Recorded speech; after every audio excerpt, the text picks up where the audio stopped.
Hello everyone, thanks for coming back to watch another video.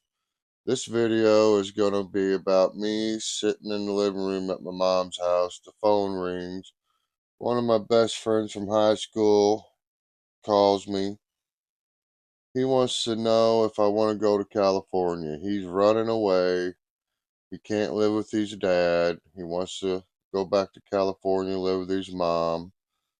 I'm like, I don't know, man. I've got, a lot of plans. I've got a job. I'm logging. Got a couple cars that I'm wanting to restore. And I really don't have the money. If you want to know what happens next, you're going to have to stick to the intro. Let's go.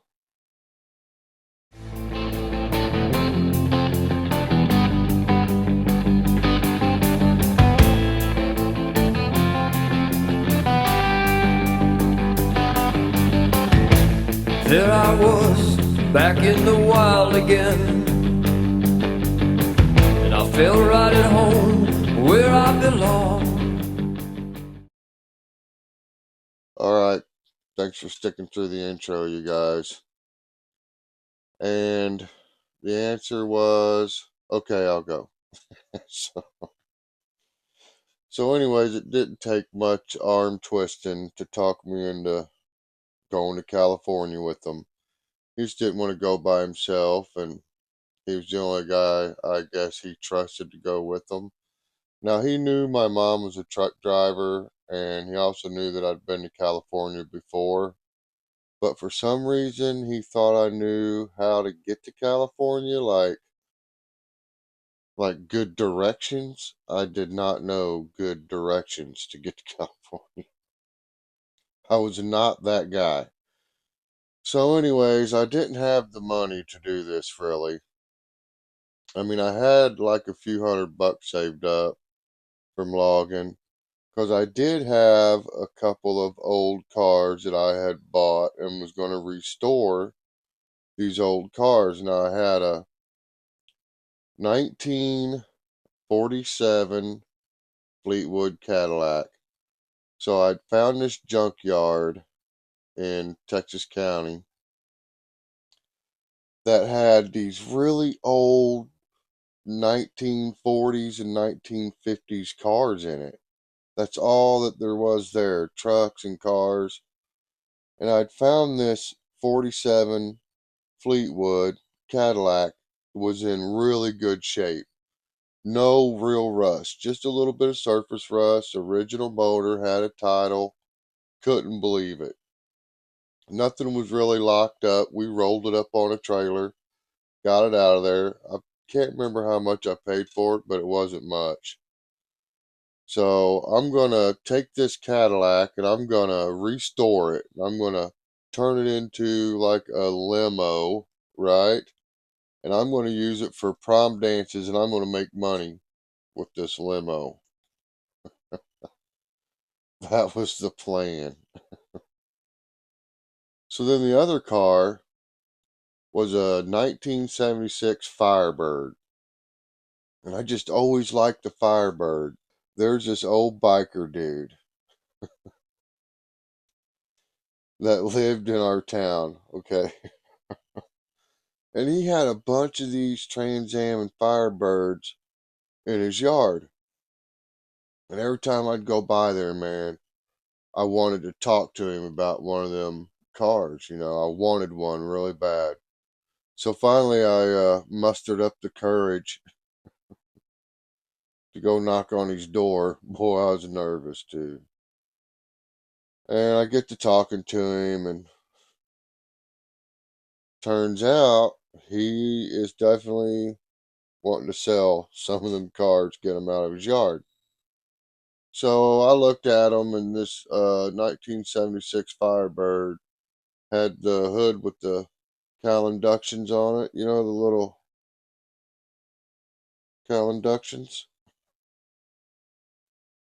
Man, I was like, that one's cool. That's the one I want right there. So I bought it off of him. Well, I had these cars parked at my mom's house because at the time I wasn't really living with my mom. I was kind of back and forth between living with my mom and living with my friend that I worked logging with, back and forth. So this story has been brought up a few times in other stories. Long story short, on this part, I can go forever. I've got these two cars. So I know I can sell these two cars and I'll have a little money, but I don't know who to sell them to. So I go to my mom. I tell my mom what's going on, that he wants me to go to California with him, and I want to go to California because I'm going to strike it rich. Maybe I'll find gold,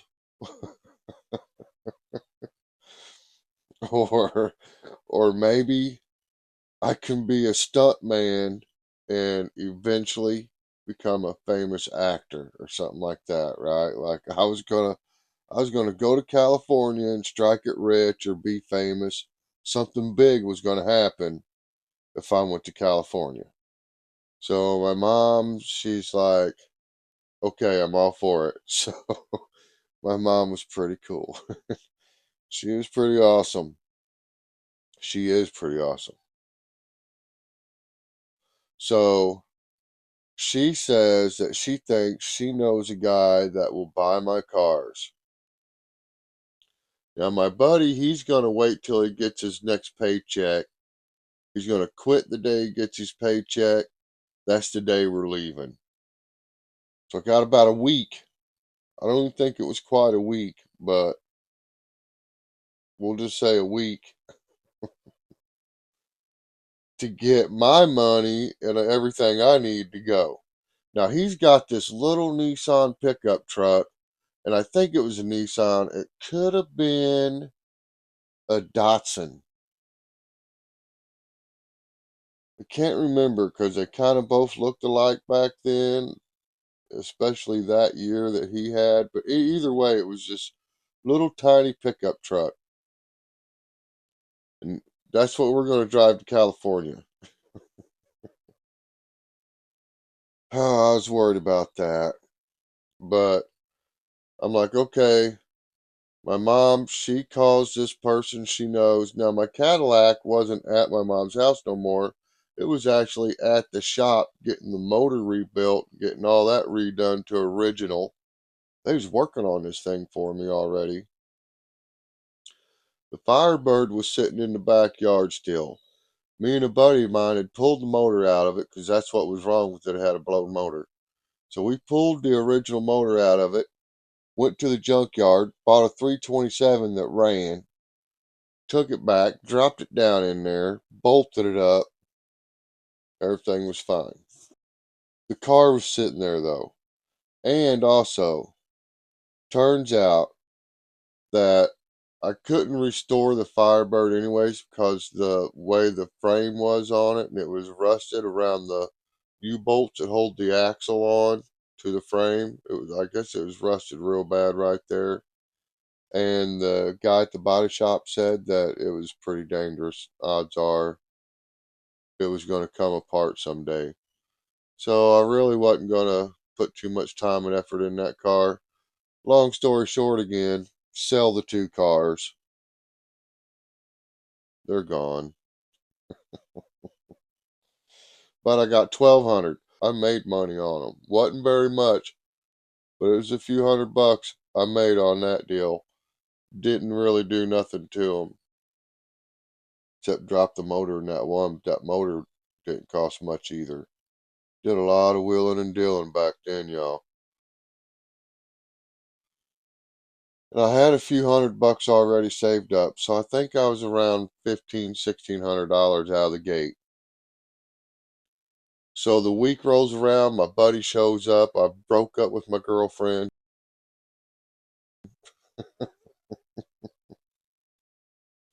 He's like, "You ready to go?" I'm like, "Yep." I got all my clothes. I had a compound bow and my Stetson cowboy hat and my cowboy boots. We load all this up in his truck. I got a wad full of money in my wallet, and we're heading out. Now, he thinks that I know how to get there like the fastest way or whatever. I don't. Now, we did have an atlas, a map in his truck. He was smart enough to get one of them, thank goodness. Oh man, which it didn't really matter. I mean, eventually it mattered, but oh man. Anyways, it ends up becoming really handy. So we take off. So we're going to Northern California, Grass Valley, California is where his mom lives. It wasn't really Grass Valley. She lived in some little town outside of Grass Valley, but Grass Valley was the target, okay? So that's where we're going. So we gotta go east, or we gotta go east. So we gotta go west and then shoot north, right? Well, I didn't know where to make any turns or nothing, you know. I just knew to go west and then shoot north. That's all I knew. So we go through Oklahoma. This is the plan. We're going to go through Oklahoma, hit four corners, shoot up through Utah. Yeah, we're going to shoot up through Utah, cross Nevada, up into California. I think, yeah, that's how he's going to do it. Yeah, that sounds right. Because that's not what we did at all. But I think that's how we're supposed to do it. So here's what happens. We take off. We're on the road. We're headed to Oklahoma. So we're on I-44 in Missouri. We get into Oklahoma pretty quick from where we're at because we're already in southwest corner. So we get across to Oklahoma, and by the time we get across to Oklahoma, it's dark. It's nighttime. So we get into New Mexico. No. No, okay, so that's where we messed up. Yeah. We end up in New Mexico when we were supposed to shoot into Utah. But what happened was I was driving and I don't know how, but somehow I ended up making a wrong turn and we ended up halfway across New Mexico before my buddy woke up and realized where we was at. That's what happened.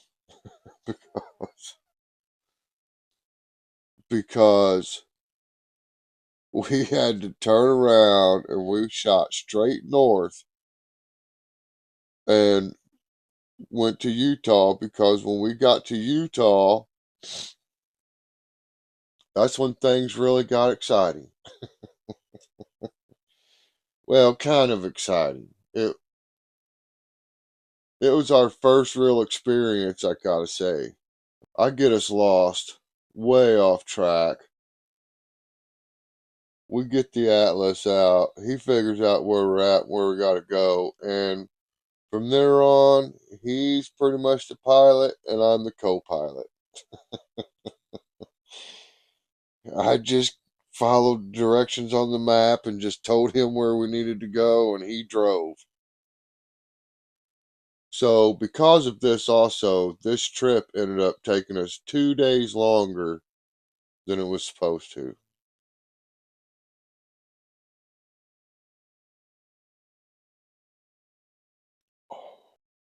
It was supposed to take 2 days, and it ended up taking 4 days for us to get there.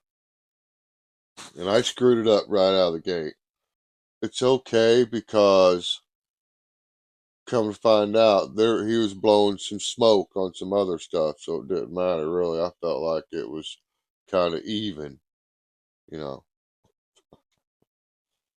But anyways, that's later. So we was blowing this money I had, like I had that same amount hidden somewhere when I didn't.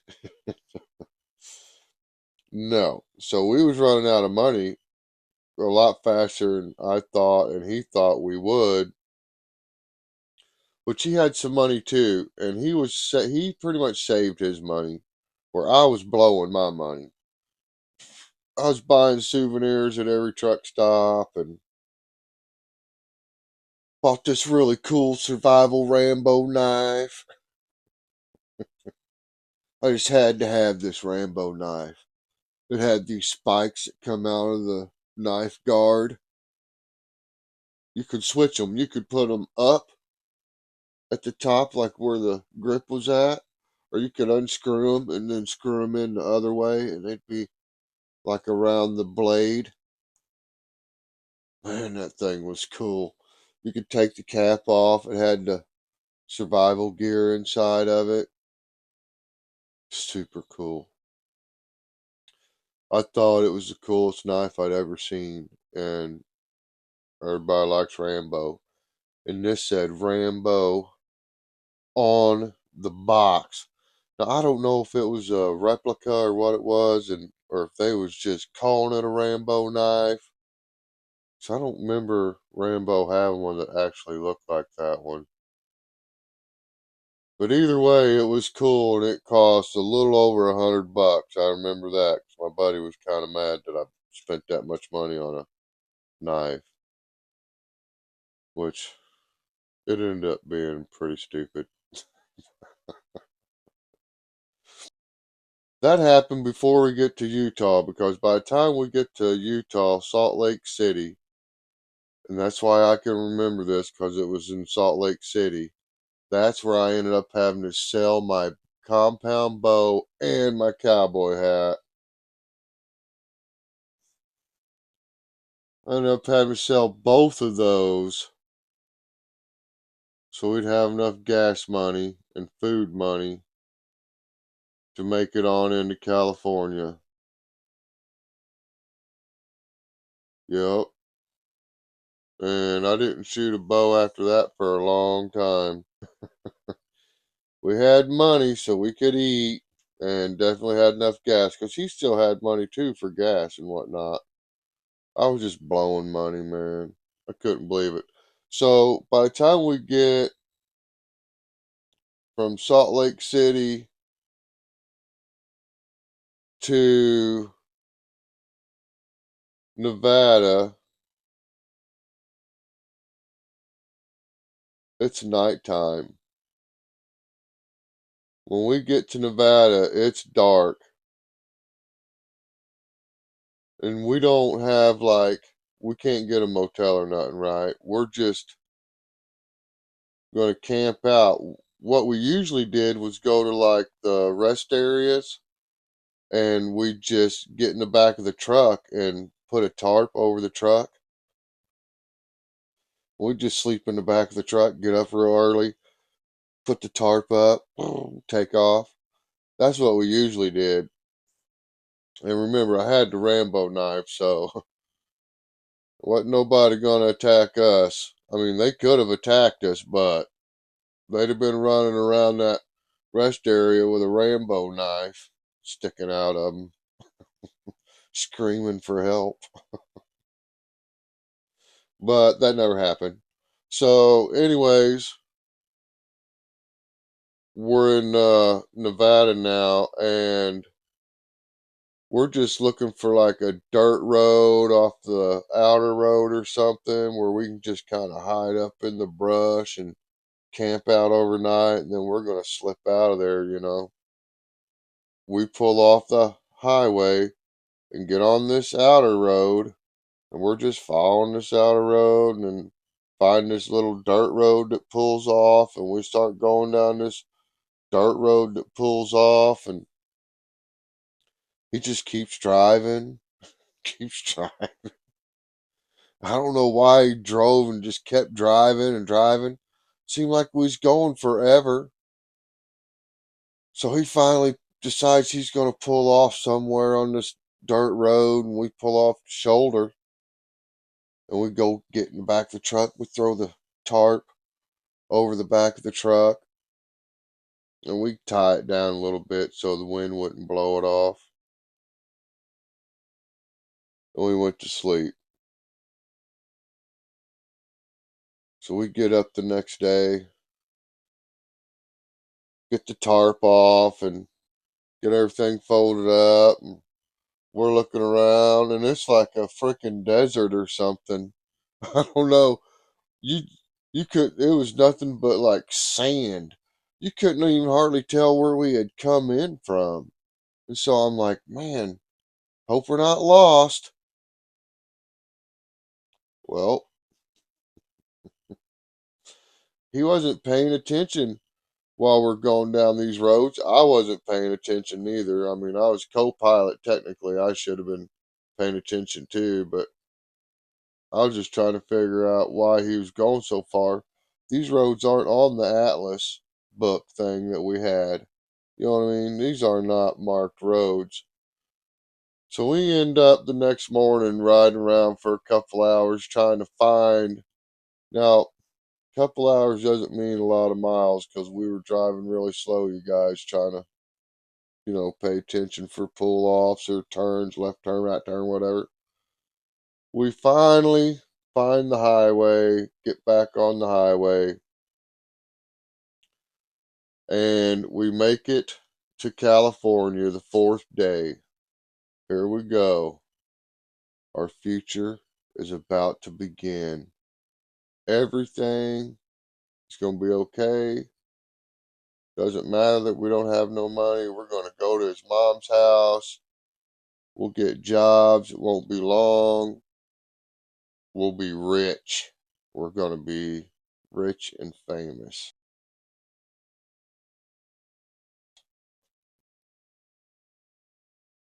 That was my plan.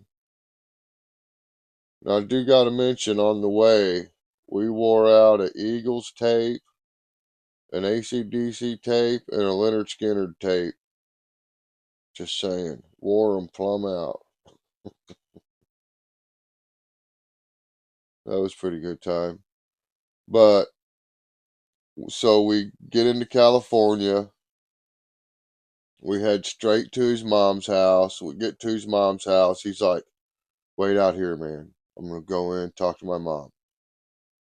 I'm like, right on. Okay. So I get out and I'm stretching my legs and whatnot. Because it's been a pretty good wild ride.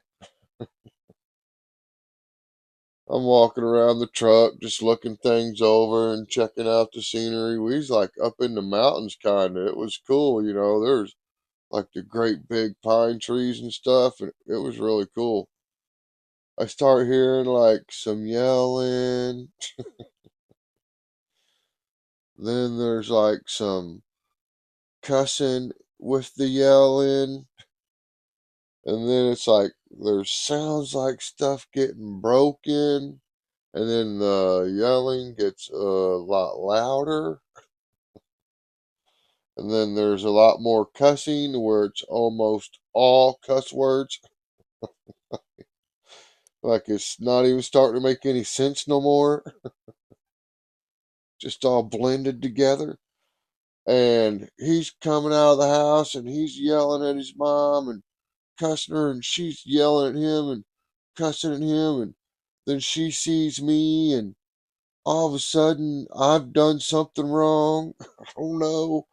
But she starts pointing at me and she's yelling at me and cussing me, and like I don't know what I've done. Apparently I've done something. So I'm like, what the heck's going on? I'm looking at him like, he's like, just get in the truck, man. We gotta go. We gotta go. I'm like, I thought we was gonna eat. Kinda hungry. Thought thought we was gonna get something to eat, maybe sleep or something. Get in the truck, we gotta go, let's go. So I jump in the truck, we take off. I don't know where we're going. He's like, we're gonna go hang out at a buddy's house. I'm like, okay, whatever. I still don't know what's going on. So he ends up taking us over to some friend of his house. I can't even remember the guy's name. But we get over there, and this guy's pretty cool. His parents were real cool. They didn't care if I was there. They gave us something to eat. His mom cooked for us, and we stayed the night. We're trying to come up with a plan. And then that's when I find out, before we ever got there, his dad had called his mom and said, I talked him into running away, and this was all my idea, and it was all my fault any of this even happened. Which isn't true, because he got a hold of me. He wanted me to go with him. He was running away. I wasn't running away from nothing. I was already had my own plan, had a job and everything. I wasn't even living at home full time. You know. So, anyways, I never got to explain that to his mom. I never ended up ever even meeting his mom. Like, only memory I have is the pointing cuss out I got for no reason. But anyways, well, she was lied to, but here nor there. So that's when I find out about this and realize that he didn't tell his mom that I was even coming, because that could have made a difference when the dad called, right? I think it could have. So needless to say, we're at a friend's house. Everything's cool right there for a few days, but we still don't have no money. Well, apparently this town that we're close to, I can't remember the name of it, but it had an amphitheater in, in this town. This little town had like a lot of motels and a lot of small businesses, and that's where we figured we could get a job. So the plan was, we're going to go to this little town, we're going to go fill out a bunch of applications, we're going to try to get us a job. Well, turns out there was actually a concert that weekend. So, actually, a higher chance of getting a job, maybe even just for a few days or something, make some quick money. That was the plan. We drive to where the amphitheater is at. So, the way this little town was, like, everything was built around the amphitheater, right? If you wanted to get a job, all the businesses were right around that thing. And there was this big park, and it was really cool. I'd never seen anything like that in California. Every time I'd been to California, it was in a big semi truck, and we was just driving through. I never really got to get out and check stuff out, and go to the little town, blah blah. You guys know what I'm saying. We start going to these little businesses, and we're filling out applications, and we work our way all the way around to the amphitheater. And there's this guy, when we're walking past the amphitheater, there's this guy walking around asking people if they want to buy tickets. And I didn't know that they sold tickets that way,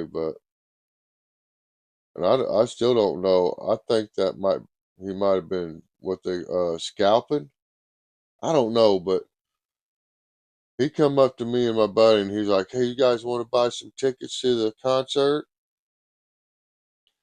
I'm like, "Well, you know, who's in the concert? Who is it, man?" He's like, "It's Eric Clapton. It's a Eric Clapton unplugged concert. I'll sell you these tickets, $20 a piece." I'm like, "Who's Eric Clapton?"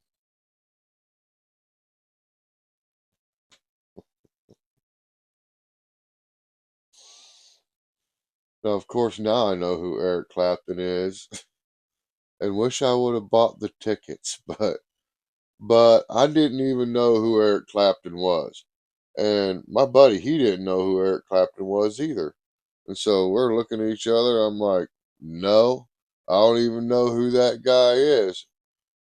And this guy holding them tickets, He looked at me like, well, I can't say it because of YouTube standards, but he looked at me like I wasn't quite caught up. Turns out I wasn't on this subject. I was not caught up. I didn't know who Eric Clapton was, didn't care. I was burnt out on AC/DC, Leonard Skinner, the Eagles, and a little bit of Led Zeppelin on the side. I did not have a clue who Eric Clapton was. So we blew this guy off. We just kept walking. Well, as we're walking around, we're getting closer to the park, and I start seeing these people with these big mohawks. And I mean, y'all, these mohawks were like every bit of 10 inches tall. Every bit. Different colors. These fellows had necklaces on that were like spiked dog collars. It was my first live experience of what I believe was punk rockers. I think that's what they was. I'm not sure. I think so though. I think it was punk rockers. Some of them heavy metal punk rockers. And that was the first time I'd ever seen that other than MTV. Man, so when I saw these people, these punk rockers, I was pretty locked in. Never seen nothing like that before. I'm a 17-year-old redneck hillbilly from southwest Missouri. Never seen nothing like this. So we go walking down around where these guys are hanging out. There's a whole bunch of different kind of characters, really. It wasn't just them. There's like these hippie folks, look kind of like real hippies, like real hippies, like got stuck here from the 60s. They never aged. They just were here. But there's punk rockers, hippies. There's even some country western folk hanging around with horses and whatnot. Everybody was there. This concert had drawn all kinds of people in, right? My buddy, he's like, hey, you know what we need to do? I'm like, what? He said, we should try to find some reefer. I'm like, man, I don't know how to do that. How are we going to do that? We don't know nobody around here. What if we get caught? We're not even from California. This could turn out bad. I don't know if this is a good idea. He's like, you just stay right here. I'll go see if I can find somebody. I was like, all right. So I'm just standing around watching all these weird people. They was not weird. I just thought they was weird. So he takes off in about, I don't know, it ain't even 5 minutes. He comes back. He's like, hey man, give me $5. I was like, all right. Gave him $5. I was like, what are you getting? He's like, don't worry, I'll be right back. I was like, all right. He comes back a couple minutes later. It doesn't take him near as long the second time. He's back. He's like, come on, let's go. He's acting all nervous. I'm like, all right, let's go. So we go get in the truck. We take a drive around down by the park and we park. And he pulls this tin foil. It was like folded up. He pulls this piece of tinfoil out and he opens it up, and there's what looked like a little tiny marble or ball bearing, let's say, about yay big. And it was brownish colored. I was like, man, what is that? He said, that's hash. I said, what? It's what? I'd never heard of this stuff, y'all. I knew a little bit about reefer and mostly just drinking. Did not know about hash or where it come from or what it was or how they made it or nothing. And so then I asked him, what is that? He's like, it's kind of like reefer, but it's stronger. I was like, what do you mean? He said, it's made out of reefer, but it's stronger. I was like, all right, man, whatever. So he takes some of this hash and he does his little thing, gets it in a pipe. This is middle of the day. And we smoked this hash in his truck, right?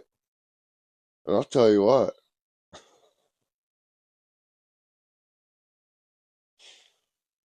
I'll just say I've never done that again.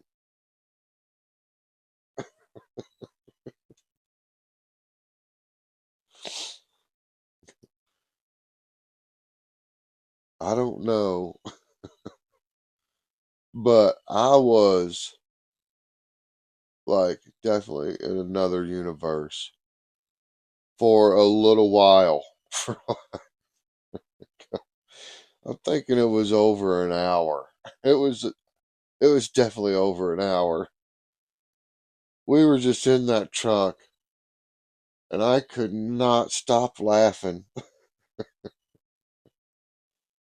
I was dying laughing. Everything he said was funny. I don't care what it was killing me. So while we're sitting there in this truck, parked at a park, windows up, mind you, the cab is completely engulfed in smoke. Me and him can barely see each other. Our eyes are burning from the smoke. And I hear tap, tap, tap. And I hear it. I acknowledge it and I look over, but there's so much smoke I can't see out the window. So I look over at my buddy, I'm like, hey, and I'm laughing. I'm like, did you hear that? He's laughing. It's like, no, what was it? Like, I'm not sure. It sounded like a tapping noise on the window. Can you see what it was? No. No, I can't see it. And I hear tap, tap, tap again. I'm like, did you hear it? I heard it that time, he said. I said, what do I do? He said, roll your window down. I was like, good idea. So I roll the window down. I'm trying not to laugh because I don't know what or who or if this is even real. So I'm trying to keep a straight face. And I'm rolling the window down, but I'm looking straight ahead. I'm not looking over here to see who's at the window. Nope. No. I'm just looking straight ahead, rolling the window down. I feel the window stop, so I quit, rolling it down. I'm just sitting there. And apparently, with a really big smile, I didn't notice I was doing it. I did not realize I was smiling. I thought as long as I wasn't laughing, I had a straight face, I guess. That was not the case. That's not how that's not how it worked at all. So I'm looking straight forward. I'm just grinning, ear to ear. My face is hurting. I'm smiling so hard, it's hurting. I kind of look over at my buddy, and he's just looking at me, and he's just smiling. And he's got this real big grin. And I still haven't looked this way. And then we both hear tap, tap, tap on his window. I still have not looked this way. So he looks at me and I'm looking at him, tap, tap, tap. So he rolls his window down. And I'm watching him roll his window down. He gets his window all the way down. Well, I can see out his window. It's a California State Highway Patrolman.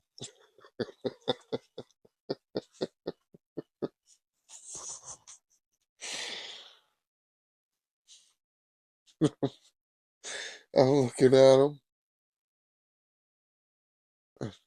He's been over and he's looking into the truck. And he's looking at my buddy. And he's looking at me. Now, my buddy's looking at him. And we're just grinning. And then it dawns on me. Someone was tapping on my window, too. So I turn and I look out my window. And about that far from my face is number 2 California State Highway Patrolman.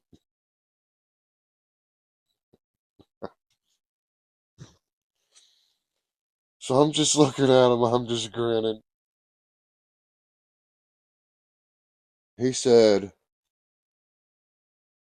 "How you doing, son?"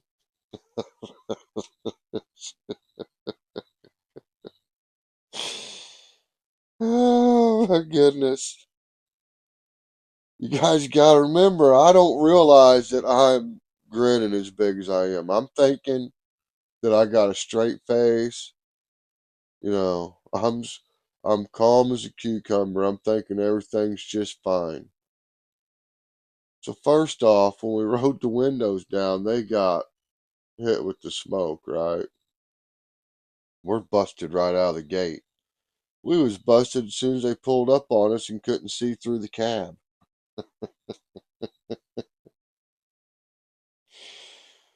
Well, I had taken that pipe, and this is the first time I had done anything like this, you guys.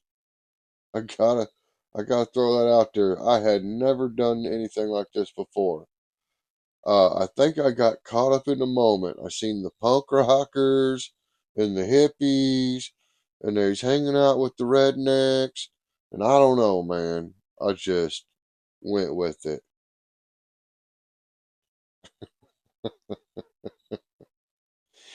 But I had set that my buddy's pipe up on the dash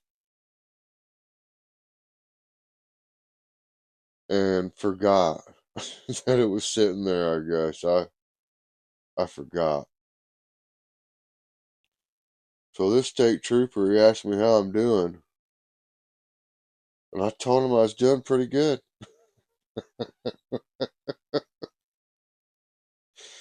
He said, "Yeah, He said, looks like you are doing pretty good. I said, yes, sir, I am. I said, it's real pretty around here in California.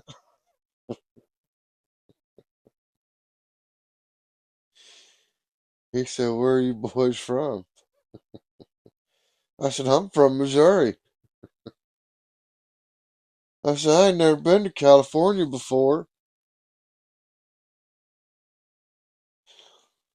I said, I'm having a great time. I said, I didn't even know they was having a concert. I said, I've never seen nobody with mohawks before.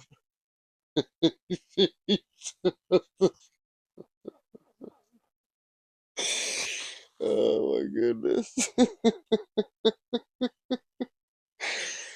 don't know how this cop kept it together.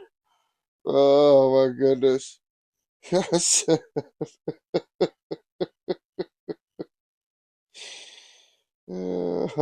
this is a great place. I'm having so much fun.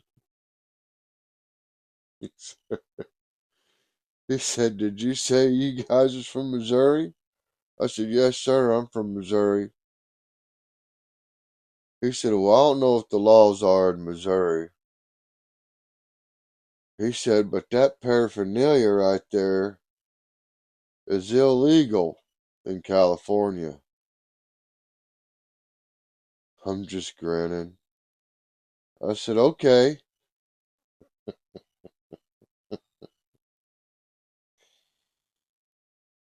And he's just looking at me. I'm just looking at him, grinning. He said, do you understand what I said, son?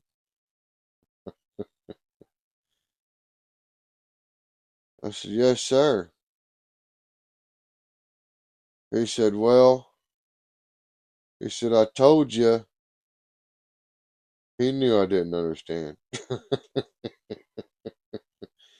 He said, I told you that paraphernalia sitting on the dash right there is illegal here in California. I look over at the dash. I'm looking around for paraphernalia.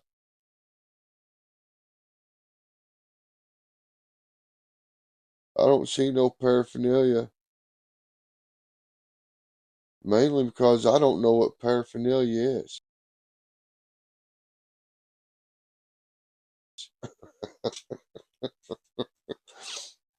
I never heard that word in my entire life. That was the very first time I'd ever heard that word, paraphernalia. And I looked at I looked at him and I said, officer, I don't know what paraphernalia is.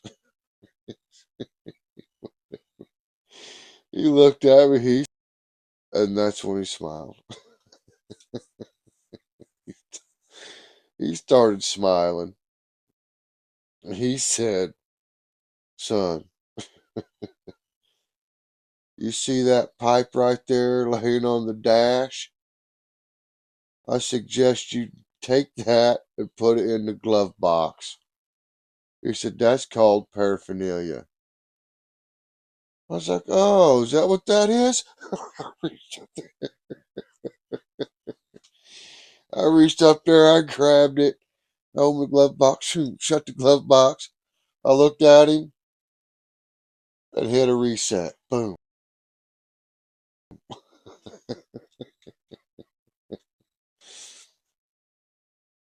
I said, hey, officer, how's it going? He looked at me like I had lost my mind.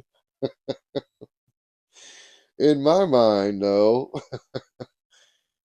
I was starting over. And so I started over. So then he started talking to me. He was really relaxed. He's laughing. His partner, he's laughing. By the by the time it's over, They check our IDs. We're legal. No warrants. We're not wanted. So basically, they tell us that we need to get out of the truck, take the keys out of the ignition, lock the truck, walk over into the park, find a tree, take a nap under that tree, sleep it off, go have a good night. And so that's what we did.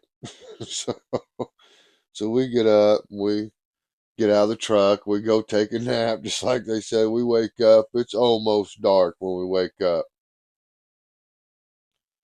We're looking around, there's no cops, which we're completely sober by now, for real.